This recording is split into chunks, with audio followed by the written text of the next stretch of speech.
और अच्छे वचन से आशीषित हो जाएं। और जैसा कि आप सभी जानते हैं कि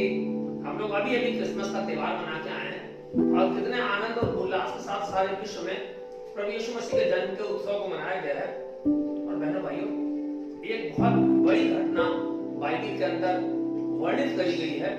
और कभी कभी क्या होता है, अनजाने में हम उस घटना को भूल जाते हैं या ध्यान नहीं देते हैं। आज मैं उसी घटना की ओर आपको बताना चाहता हूँ और उसके लिए हमने वचन लिया है लूका की पुस्तक, उसका दूसरा अध्याय,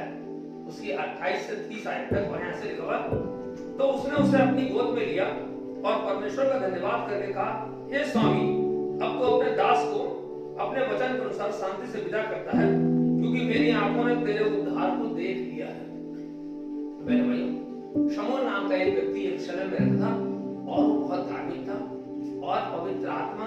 उसके साथ रहती थी। और बाइबल बताती है कि वो मंदिर में जाया करता था, यानी परमेश्वर के आराधना गृह में, और जो भी छोटे बच्चे आते थे उनको गोद में लेकर आशीष देता था और उसको पवित्र आत्मा की चेतावनी के अनुसार, जैसा कि बाइबल में लिखा हुआ है, लूका की पुस्तक में, लूका के दूसरे अध्याय में लिखा हुआ है कि उसको ये इस प्रकार का वरदान मिला होता, जब तक वो मसीह को नहीं देख लेगा तब तक वो मृत्यु को प्राप्त नहीं करेगा। इसलिए जब 8 दिन होने के बाद में और परमेश्वर की व्यवस्था की परंपरा के अनुसार यूसुफ और मरियम यीशु मसीह को प्रार्थना घर में लाए, यानी उस मंदिर के अंदर लाए, और जब उसने बालक को अपनी गोद में लिया और पवित्र आत्मा ने उसको अगुवाई करी, यही बालक है, और जब उसने उसको ध्यान से देखा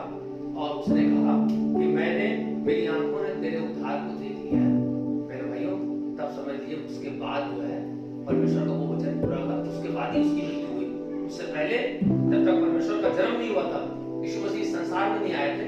उसके लिए परमेश्वर ने जीवन दिया था। आज ये वचन आपको और मुझे बताना चाहता है कि मुझे और आपको यदि परमेश्वर के दर्शन पाने हैं तो शिमोन की तरह धार्मिक होना है,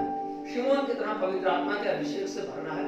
और शिमोन की तरह प्रभु के आगमन की बाट जोना है। और मैं आपको बताना चाहता हूँ कि अब जो नया साल आ रहा है, आपको प्रभु आपकी धार्मिकता के अनुसार अवश्य दर्शन देंगे और आपके हृदय में और आपके घर में वास करेंगे। ये वचन आप